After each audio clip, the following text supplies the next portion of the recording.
Assalamualaikum warahmatullahi wabarakatuh.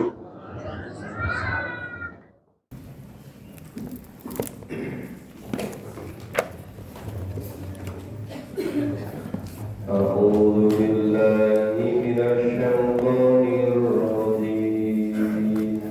A'udzu billahi minasyaitonir rajim. Bismillahirrahmanirrahim. Bismillahirrahmanirrahim. Watlu ma uhiya ilaika min kitabi rabbik. Watlu ma uhiya ilaika min kitabi rabbik.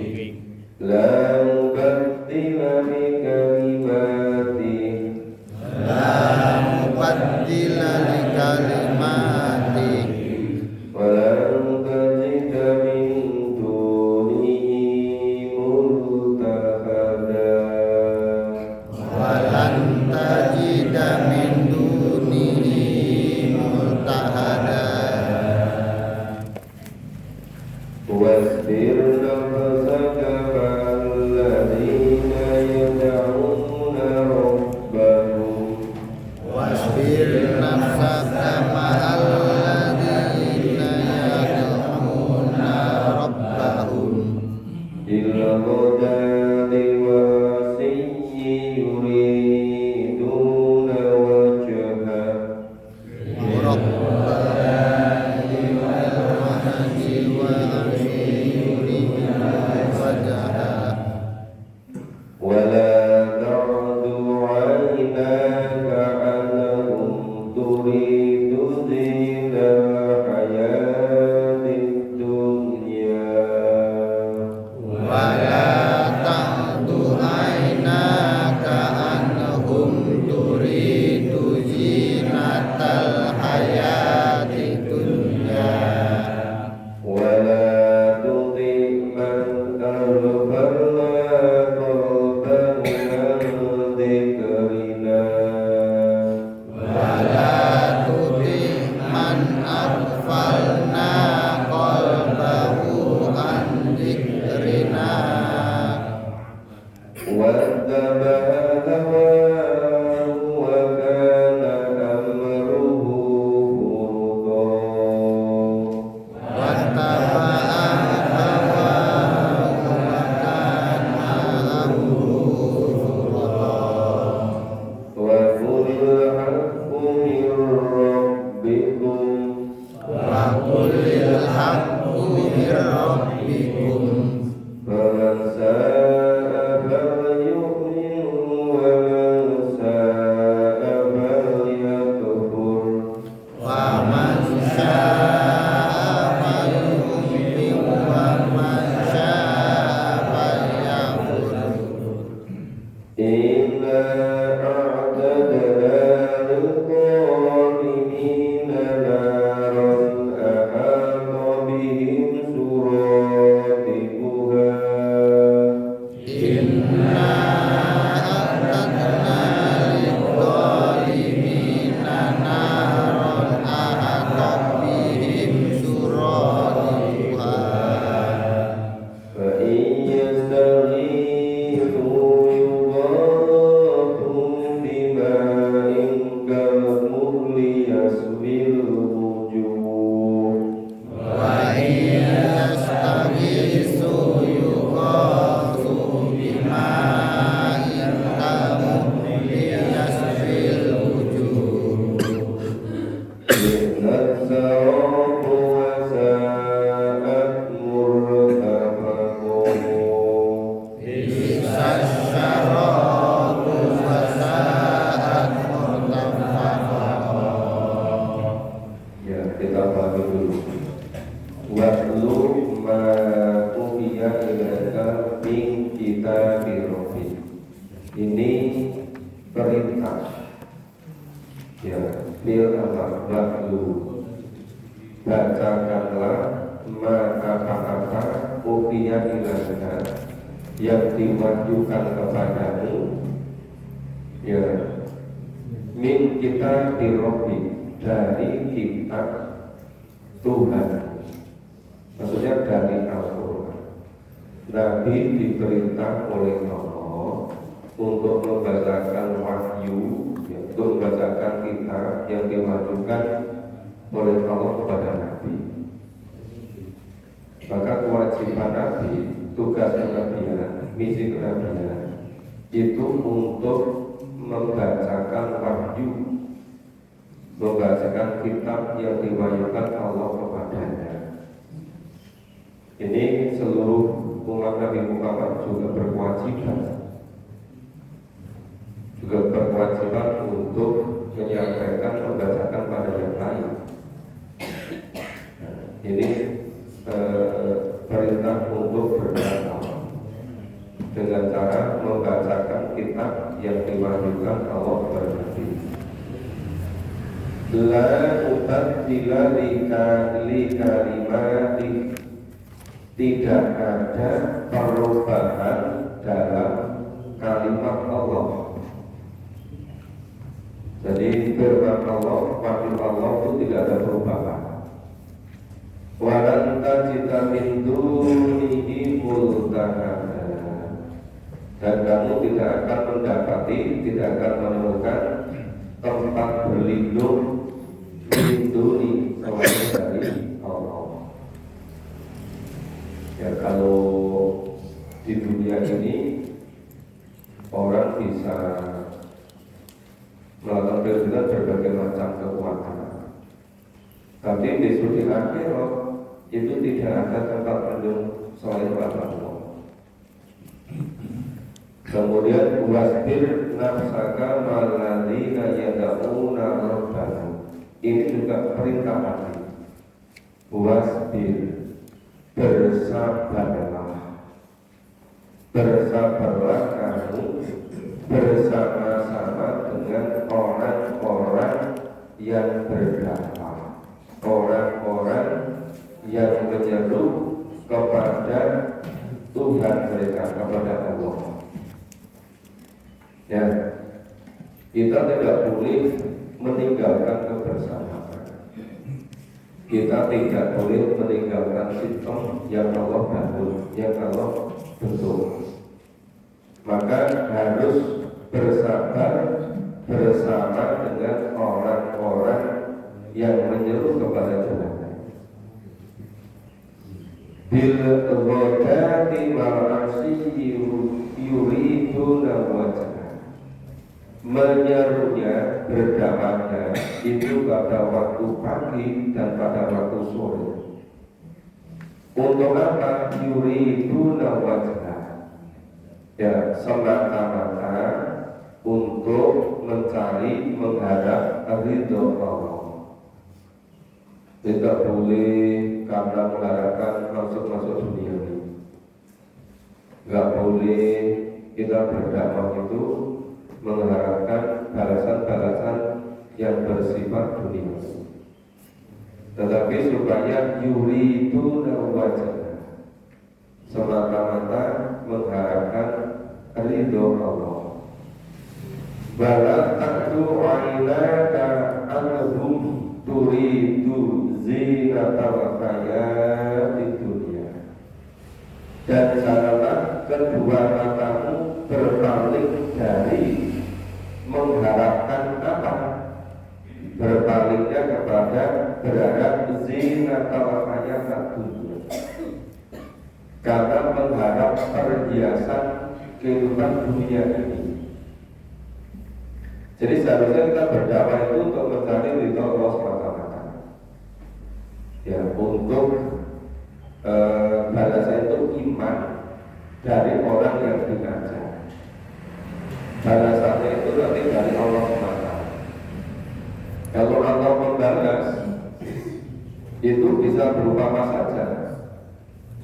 Allah membalasnya bisa berupa misalnya kesehatan, situasi kondisi yang serta tidak ada masalah. Itu kelihatannya nggak mendatangkan materi. Tapi coba kalau misalnya kita nggak sehat, itu perlu berubah.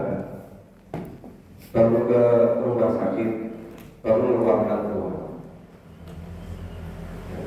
Maka Allah membalasnya itu dengan berbagai macam cara. Asal kita itu betul-betul turidu wajah, betul-betul mengharapkan kepada Allah, bukan mengharapkan kesenangan dunia, bukan mengharapkan kepada turidu zinatal hayatid dunia, ya perhiasan dunia. Cuma masalahnya orang hidup ini sudah terlanjur terbentuk oleh proses pacaran. Jadi hidup ini selalu gengsi-gengsian. Gengsi itu begini, kalau biasanya pada acara itu pakai perhiasan, nggak pakai perhiasan rasanya kok nggak enak. Jadi itu memang yang paling sulit itu untuk menata diri sendiri. Padahal dulu sebelum punya juga nggak apa-apa. Tetapi perubahan itu memang tidak mudah. Bisa juga misalnya biasa datang ke tempat acara-acara. Ya sebenarnya acara itu bukan acara terkait dengan fisabilillah. Acara sudah belakang. Gue biasa pakai kendaraan yang bagus, kemudian brandnya bagus sebenarnya untuk fisabilillah. Kemudian pakai biasa rasanya kok tidak seperti biasanya. Ya. Ini kenapa demikian? Karena terbentuk oleh proses budaya. Yang proses budaya turun temurun itu berabad-abad dari generasi ke generasi. Makanya kita tidak mudah memenuhi perintah Allah ini. Coba, wala takdu ngaina kakanmu. Nah, janganlah kedua matamu itu, ya, itu terhipnotis, terpengaruh kepada perhiasan hidup dunia ini, yaitu memalingkan dari menghadap ridho Allah, tapi diganti dengan maksud-maksud dunia ini. Ini nggak mudah, karena sudah turun temurun. Sudah dari generasi ke generasi. Berwala tutik man aghfalna qalba, dan janganlah kamu mengikuti orang yang hatinya telah dilalaikan, yang hatinya telah mata hatinya itu terlalaikan, mata hatinya tertutup. Lalai dari apa? Ngandikerina. Jangan kau ikuti, jangan kau terpengaruh oleh orang-orang yang hatinya itu sudah tertutup. Tutup dari apa? Ngandikerina, dari mengingat Allah. Seharusnya melakukan apa saja itu harus serba bismillah, dengan semuanya semata-mata lillah. Ya, tapi seringkali berbuat atau tidak berbuat itu bukan karena Allah, tapi karena gengsi-gengsian. Nah, misalnya acara, sekarang kan modelnya itu ini ya besar-besarnya sifat banyak menguras penghasilan, banyak menguras harta, banyak menguras uang, tapi sudah menjadi gaya hidup. Misalnya memaksa-maksakan diri harus wisata kemana, itu bahkan dijadwal setahun sekali atau setahun 2 kali. Nanti kalau nggak mampu rasanya nggak enak sama teman, nggak enak sama tetangga. Piknik setahun sekali kok nggak berangkat. Padahal sebenarnya nggak itu terkait dengan menyiapkan hidup di akhir. Tapi memaksa-maksakan diri, harus pinjam ke sana kemari seterusnya. Ya, ini yang apa dilarang oleh Allah. Wala tuti man aghfalna qalbah. Janganlah kamu mengikuti orang yang hatinya telah lalai. Hatinya telah lalai itu apa? Dorongan untuk berdua itu bukan karena Allah, tapi karena perkiu, karena gengsi. Misalnya kalau menikahkan putra atau putrinya itu tidak perlu pakai rame-rame yang menghabiskan dana sekian ratus juta, itu bisa. Cuma nanti dianggap kurang uang. Maksudnya kurang uang itu gimana? Dibanding-bandingin itu bapak yang sana aja bisa, masa kamu nggak bisa? Sana itu hiburannya 5 hari 5 malam hampir seminggu, masa kamu cuma 3 hari 3 malam? Sana itu untuk jalannya seminggu, masa kamu untuk jalan hanya 3 hari? Kurang bergengsi. Jadi hidupnya itu serba untuk gengsi-gengsinya. Nah, makanya awal wala tutik man aghfalna qalbah. Dari apa? Nanti kerja. Dari mengingat sebetulnya hidup ini kalau mengikuti tuntunan Allah dan Rasul, Al-Quran dan Sunnah itu jadi mudah dan sederhana. Cuma karena sudah terbentuk sistem yang berat sekali itu yang paling sulit itu memang menggunakan waktu. Kadang-kadang sampai memahami Quran itu nggak punya waktu. Pas malam hari ini acara ke sana, malam ini acara ke sana, ini udah rintik acaranya itu. Terus acara mengambil Qurannya kapan? Karena pada sistem-sistem yang terbentuk saat ini itu nggak diagendakan yang pokok. Nah ini kalau tidak ada kesungguh-sungguhan, itu betul-betul luar biasa sulitnya memutus mata rantai. Sangat sulit, sangat berat untuk bisa menyempatkan betul-betul fokus untuk memahami Al-Quran. Karena sudah terbentuk sejak dari generasi ke generasi, dari abad ke abad seperti itu. Ya kita ikut berproses sudah berpuluh-puluh tahun. Sudah selama 50 tahun ya begitu, 60 tahun ya begitu. Ketika mau berubah, ayo kita sempatkan untuk memahami Quran. Enggak mudah.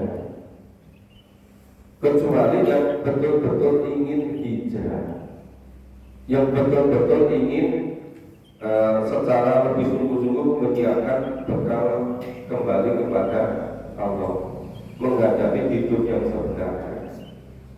Nah kemudian selain kita itu tadi, itu perintahnya tadi yang dari pertama wasbir nafsaka ma'alladhina yad'una rabbihim, supaya kita bersabar, supaya bersabar selalu bersama orang-orang yang menyeru, yang ngajak dakwah pada waktu pagi dan sore, yang itu hanya semata-mata mengharapkan ridho Allah.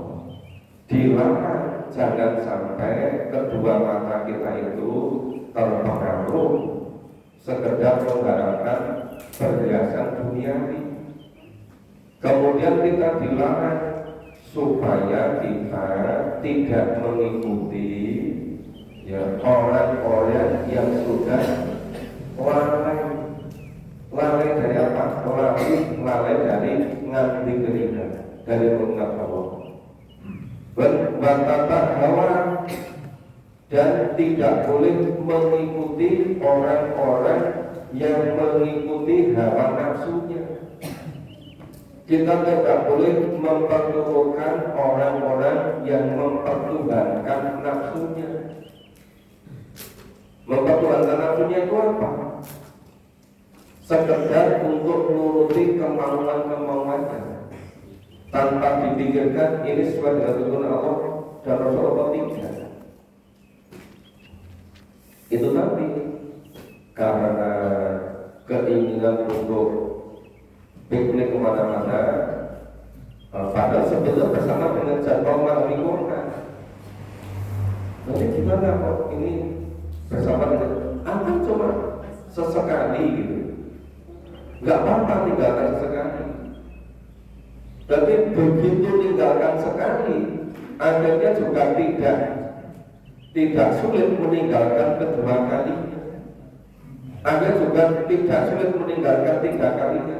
Kan yang lalu nggak ikut ngaji juga nggak apa-apa. Padahal perintah Allah wasbir nafsaka ma'aladina ya'muna rabbana, supaya bersabar selalu mengikuti orang-orang yang senantiasa mengajak kepada Tuhannya. Maka kita dilarang apa? Wattaba'an hawa, memperturutkan hawa nafsu. Wa kana amruhu furuqa, dan adalah keadaannya itu furuqa, melampaui batas. Melampaui batas itu maksudnya nggak sesuai dengan tuntunan Allah dan Rasul. Kenapa nggak sesuai dengan Allah dan Rasul? Kenapa melampaui batas? Dilarang supaya kedua mata kita itu tidak tergelincir kepada sekedar urusan duniawi, tapi tetap aja terpengaruh. Kita dilarang supaya tidak mengikuti orang-orang yang telah lalai hatinya untuk mengingat Allah. Kita terpengaruh ikuti, karena programnya itu macam-macam gitu. Itu hampir semuanya alasannya itu untuk masa depan, untuk pendidikan. Itu kalau anak-anak itu sebetulnya pendidikan itu lingkungan dekat juga bisa. Cuma sekarang itu gengsi-gengsi akhirnya kok. Itu kalau akhir tahun kenaikan kelas atau kelulusan, itu kalau tidak semakin jauh pikniknya, itu dianggap sekolahnya itu kurang favorit. Seharusnya di sekitar Jogja misalnya melihat apa itu yang di museum-museum, di tempat bersejarah itu banyak, tapi dianggap sekolahnya kurang bergengsi. Ini sekolah yang umumnya biasa aja, itu kembali loh. Masa sekolah yang ini cuma di Parangkusumo atau parang-parang yang lain gitu, nggak bergengsi gitu. Kayak apa harus nabung setiap bulan sekian, supaya nanti di akhir tahun bisa terkumpul sekian. Yang sekolah sana kemana? Ke Bali. Kita ke Singapura aja lah gitu. Jadi ini tersebar gengsi-gengsi seperti ini. Sebenarnya tidak begitu terkait dengan pendidikan, cuma mengatasnamakan pendidikan. Nanti kalau masih SMA sudah tahu Singapura, nanti wawasannya luas. Padahal kalau wawasan luas nanti yang dilihat itu bukan betul-betul Allah, yang manfaatnya apa? Coba anak-anak SMP, coba anak-anak SMA dijangkau ke Bali, ke pantai-pantai, yang dilihat orang-orang yang tidak berpakaian sebagai Allah dan Rasul, kesannya apa? Dan itu dianggap itu yang bergengsi. Kesan yang terangkat pada anak itu mudah hilang. Mobilitas psikologi kan itu. Tapi kenapa itu sangat juga menjadi keharusan? Kalau nggak ngikuti itu dianggap kurang bergengsi. Sekolahnya mana itu favorit enggak. Kenapa? Kemarin waktu liburan enggak ke Bali. Loh, mengatakan sekolah bergengsi kok ukurannya ke Bali atau tidak? Maksudnya ukuran gengsi atau tidak itu ya, itu bisa didik anak-anak ngikutin Allah dan Rasul atau tidak? Mestinya begitu. Tapi yang jadi ukuran tadi terbalik-balik. Dan ini sudah bersistem berabad-abad seperti itu, berpuluh-puluh tahun seperti itu. Makanya melaksanakan tadi Ini ayat 27, 28, 29. Ini betul-betul tidak mudah. Ini yang ayat 29. Wa qulil haqqu min rabbikum, dan katakan kebenaran itu datang dari Tuhan. Maksudnya apa? Ya Al-Quran ini, kebenaran yang diwahyukan Allah kepada Nabi itu dikumpulkan pada mushaf Al-Quran. Dan kebenaran itu ya Al-Quran ini. Qul haqqu min rabbikum. Ya katakanlah kabar itu datangnya dari Allah. Al-Quran ini datangnya dari Allah. Maka Allah dikatakan hudan petunjuk. Allah dikatakan sifat sebagai penawar, sebagai obat. Orang ketika terpengaruh oleh cara itu serta dunia serta dilapor, itu kadang-kadang hatinya itu nelongso. Nelongso itu gimana? Gratis merasa kurang sekali. Ini yang lain bisa ke sana, kenapa ya kita kok nggak bisa? Padahal sebelumnya menjauhkan dari kebenaran, menjauhkan dari Al-Quran.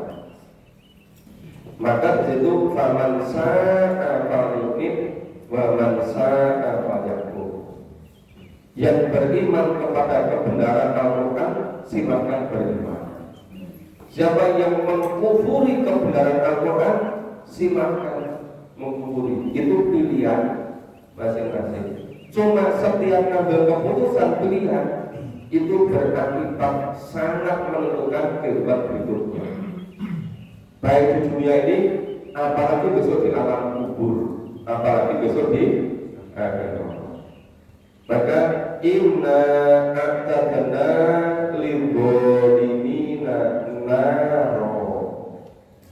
Sesungguhnya Allah menyediakan bagi orang-orang yang zalim, ya zalimin, orang-orang zalim semuanya, naro, neraka. Jadi yang fayakfur itu disediakan neraka. Ya memang ketika dunia kelihatannya menyenangkan, cuma kelihatannya. Jadi bisa jadi tersiksa, cuma ditutup-tutupi. Nah, terus neraka seperti apa? Ahata bihim suradikuha. Yang neraka itu gejolak apinya itu mengepung mereka. Jadi neraka itu gejolaknya, apinya, siksanya itu mengepung mereka. Mereka siapa? Mereka orang-orang yang zalim. Siapa orang yang zalimin itu? Orang yang mengkufuri kebenaran Al-Quran. Nah, maka bagi orang-orang yang kufur disediakan siksa neraka. Yang neraka itu gejolaknya itu mengepung mereka. Tidak bisa keluar, tidak bisa kemana-mana. Itu yughathu bima ingkal mudi yasbil wujud.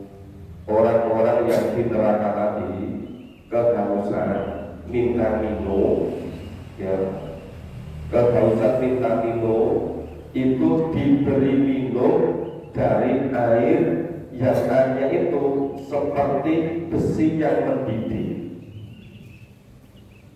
Besi dipanaskan mendidih, itu minumannya orang di neraka.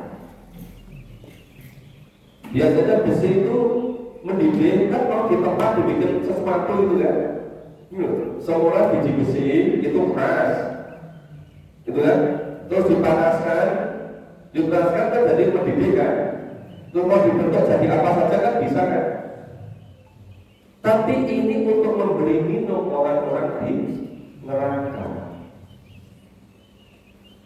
Nah, kira-kira Bapak Ibu percaya nggak sama firman Allah? Jadi kadang-kadang pemahaman itu kadang-kadang biasa pada gawan yang belum ngerti-ngerti. Padahal Bapak Ibu itu kan bisa bacaannya, membaca sendiri, nyimak sendiri kan? Kenapa kamu bilang, oh kowe nek pahami Quran yang kecil, kowe iki diintimidasi lho. Loh, katanya diintimidasi. Ini baru sekedar membacakan kebenaran dalam Al-Quran, sekedar memahami firman Allah. Itu orang biasa kayak ngaji-ngaji Borneo. Borneo itu orang-orang ngedeng-ngedeni. Jadi orang beriman ora apa-apa. Wong murid dibaca tidak orang iman ora apa-apa. Nek malah Quran kabeh kon beriman. Nah, buat sekarang apa ngaji yang masjid berkorban itu diintimidasi kok diweden-wedeni. Lu padahal ini firman Allah. Ya kan? Nah ini tadi Fajatabidu yugotu bima ingkar tuhli yasmil wujuh. Mereka jika minta minum karena haus kan, niscaya diberi minum dari cairan besi yang mendidih. Itu diminum kan, dan itu menghancurkan sampai ke mukanya. Maka istilahnya sampai yasmil wujuh, sampai wajahnya hancur. Padahal minum itu kan melalui mulut masuk ke pencernaan kan. Misalnya ya hancur dulu itu kan pencernaan ya, tapi kok hancurnya sampai mukanya. Itu artinya hancur keseluruhan. Jadi jangan kita besok kalau neraka gak apa-apa. Kenapa? Banyak artis-artis internasional. Dia itu rasanya neraka itu hiburan untuk malam itu. Lu masalah seneng-seneng rujak-rujak. Lebih kasih gambar neraka malah seneng itu. Kenapa seneng masuk neraka? Nanti kan selebritis kita tingkat dunia kumpul di situ, kan malah seneng gitu. Kenapa? Karena nggak memahami Quran. Dikira di neraka itu senang-senang gitu loh. Padahal di neraka itu ya ketika minta minum karena panasnya, karena hausnya, diberi minum dari besi yang dipanaskan mendidih. Begitu diminum langsung rontok, langsung hancur sampai ke muka-mukanya. Tapi masalahnya ayat-ayat itu jarang-jarang dipahami kan. Jarang kan pengajar dari dulu pengajar seperti ini. Kenapa dihindari? Tidak ngeden-ngedeni. Masuk memahami Quran cuma dipilih-pilih tertentu. Enggak mau memahami secara detail. Takutnya apa? Menakut-nakuti. Karena sudah pengajar 70 tahun, pengajar terus, tapi nggak menemukan ayat-ayat begini. Padahal ini firman Allah, ini kebenaran dari Allah. Ini di dalam Al-Quran. Kalau bisa sarobu wasaat murtafako, itulah minuman yang paling buruk di tempat istirahat yang paling jelek. Minumannya paling buruk, tempat istirahatnya paling jelek. Tempatnya di mana? Di neraka. Minumnya apa? Cairan besi yang mendidih. Cairan besi yang mendidih. Nah, gimana bisa dibayangkan kan? Makanya hidup di dunia ini ada sangat sebentar. Bagaimana supaya bisa terhindar seperti ini? Ini harus betul-betul yakin al-haqqu min rabbikum. Kebenaran itu datangnya dari Tuhan. Kebenaran itu datangnya dari Allah, bukan perkiraan orang-orang, bukan hasil dari pendapat-pendapat, bukan lamunan-lamunan, tetapi betul-betul mir rabbikum, al-haqqu mir rabbikum. Kebenaran itu datang dari Tuhan, yaitu Al-Quran ini. Yang kita baca berikutnya.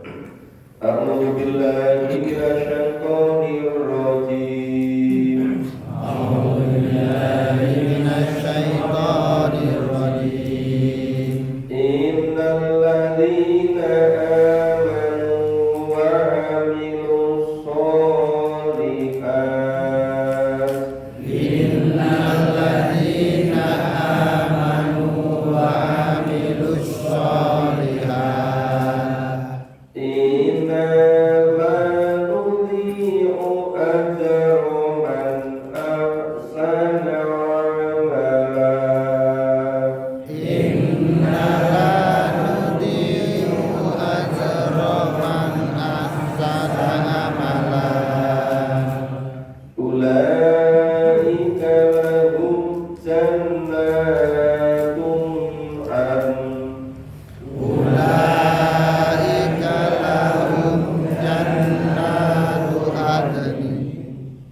tajri min tahtihimul anhar tajri min tahtihimul anhar yuhallawna fiha min asawira min dhahab yuhallawna fiha min asawira min dhahab wa yalbasuna thiyaban khudran min sudus wa yalbasuna thiyaba khudran min sundus wa istabraqin mutaki'ina fiha 'alal araik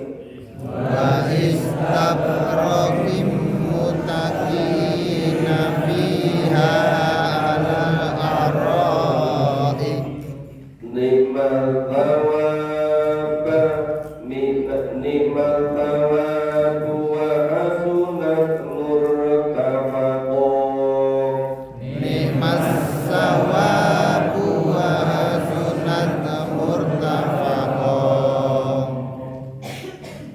luar biasa isinya. Karena baca sampai tertegun. Ini kebalikan dari yang tadi, yang kufur, yang dolim, dimasukkan ke neraka.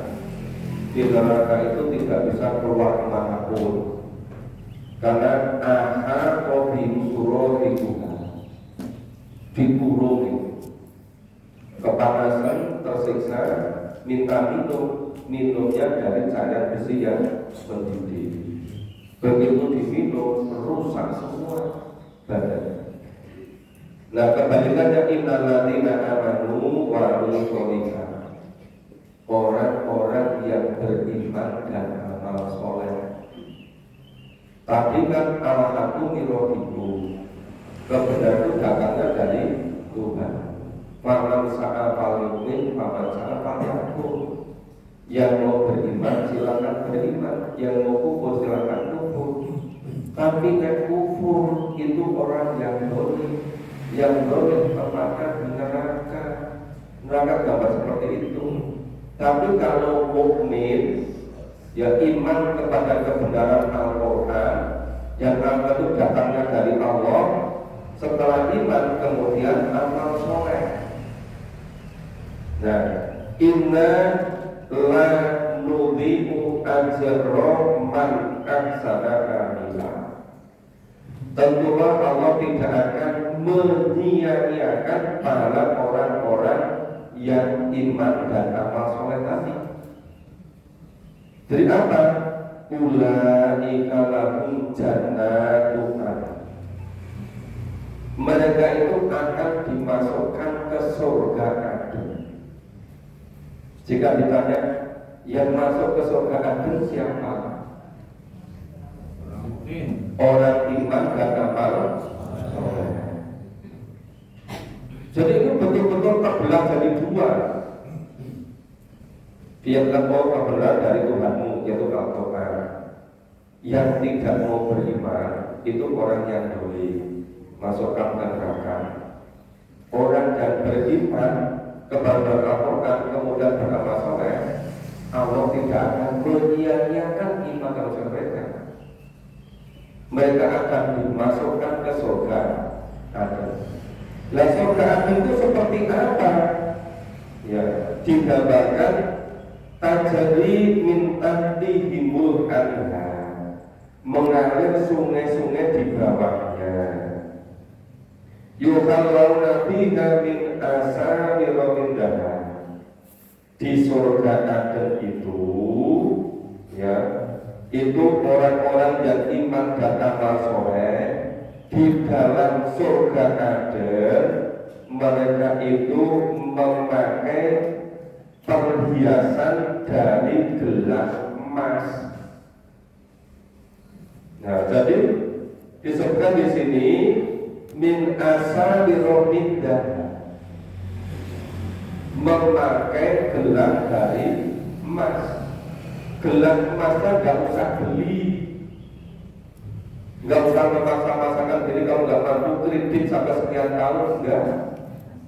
Semuanya diberikan secara gratis, tinggal memakai semaunya. Jadi orang iman dan amal soleh dimasukkan ke surga Aden. Surga Aden mengalir di bawahnya sungai-sungai. Terus diberi perhiasan, perhiasannya dari emas. Apalagi mereka orangnya di surga Aden memakai pakaian hijau dari sutra yang halus dan dari sutra yang tebal. Pakaian sutra ini, Bapak Ibu kira-kira bisa nggak membayangkan betapa senangnya di surga Aden? Tempatnya sangat nyenyak, tempatnya sangat menyenangkan, sangat indah. Suara air berincin, semuanya tersedia, perhiasan dari emas, pakaian dari sutra, sutranya warna hijau kebiru-biruan. Tidak coklat-coklat seperti ini, hijau kebiru-biruan. Ada sutra yang tebal. Padahal biasanya sutra itu tipis kan? Bapak Ibu pernah lihat nggak di dunia ini sutra warna tebal? Nggak ada kan? Ini khusus di surga, sutranya tebal. Nah, jadi orang yang iman dan amal soleh tadi dimasukkan ke surga Aden.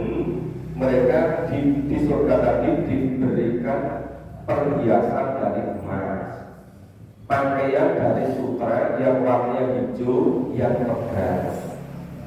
Nah, kemudian mereka sambil duduk-duduk ya, itu bersandar di atas dipan-dipan, yang dipan-dipan itu sangat indah.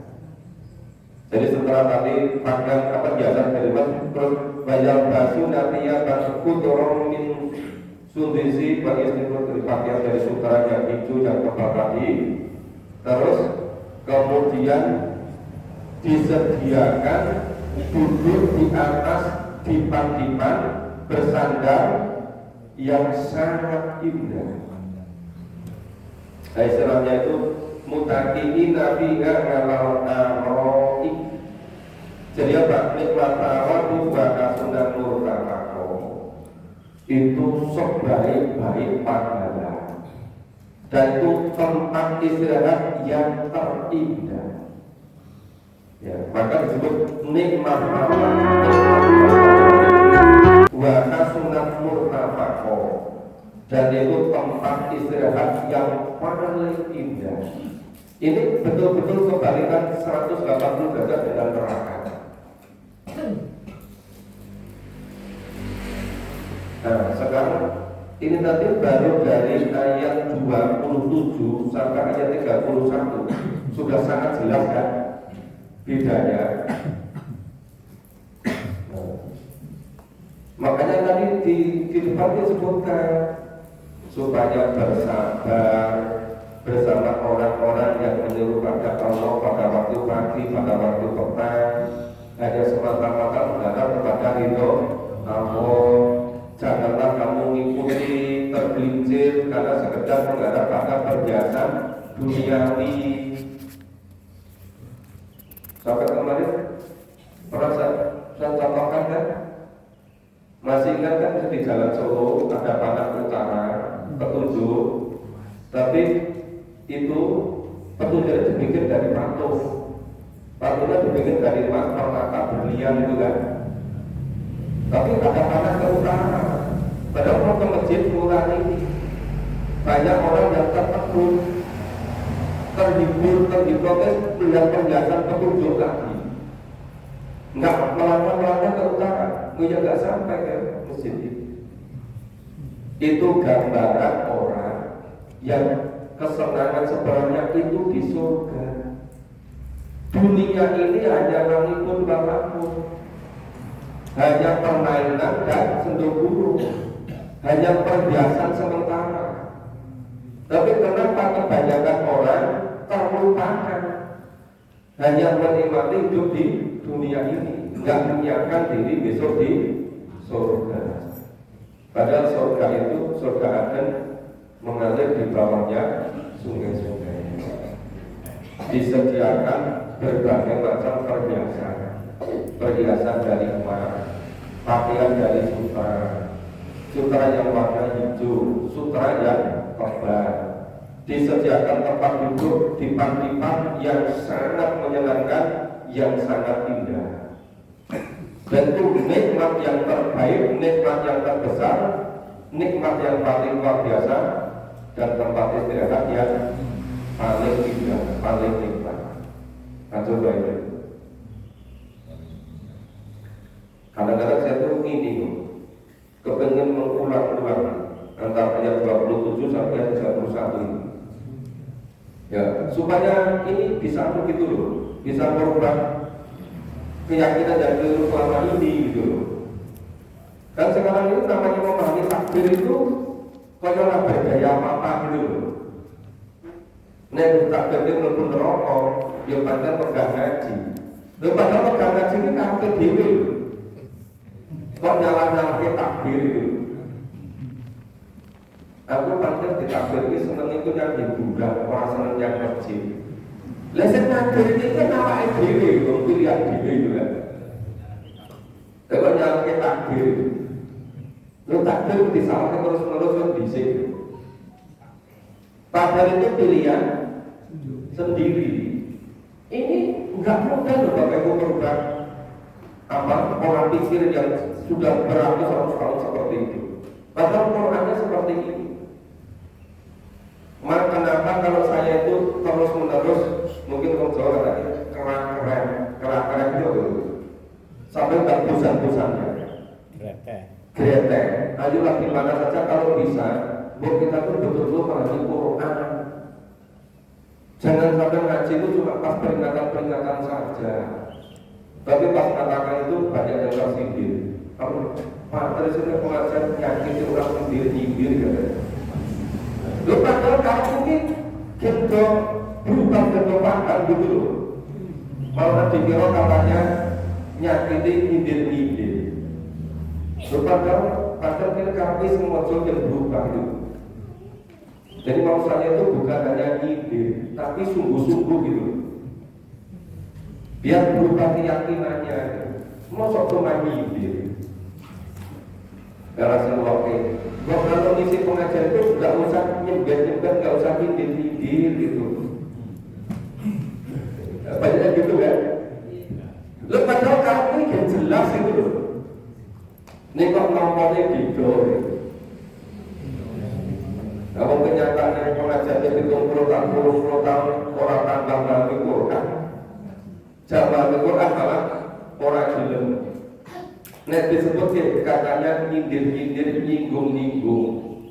Boleh pengajian itu nggak usah nyinggung-nyinggung. Nah, Quran kamu nggak bisa nyinggung orang, nggak pernah ada kesadaran.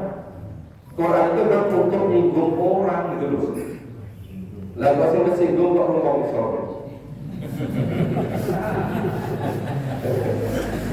Ya, begitu Bapak Ibu, tolonglah betul-betul ini ayat ini 27 sampai 30. Nah, tuh saya betul-betul diingat untuk sempat dapat mengulang lebih baik lagi. Betul-betul. Ya ini sudah surut. Terima kasih. Insyaallah kita lanjutkan besok pagi. Semoga bermanfaat. Semoga Bapak Ibu termasuk yang tersentuh, tidak tersinggung. Semoga bermanfaat yang sabar dan salahnya.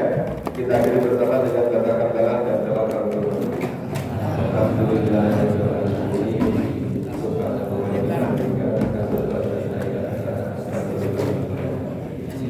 Jadwal nanti sore maghrib di Masjid Baitul Ma'mur di Faktori ada organisir. Sholat Isya sebentar di Masjid Fatul Islam karena saya terus ada jadwal ngisi pengajian di suku waktu di rumahnya Pak Agus. Gimana? Nah, gimana kalau nggak usah libur tapi sebentar gimana? Biar istiqomah gitu. Jadi nanti saya dari Masjid Balik Lihat langsung ke Tubuhan. Itu di rumahnya Pak Agus. Dulu beliau kerja di TNI, sekarang kerja di apa itu, Kereta Api Indonesia kan.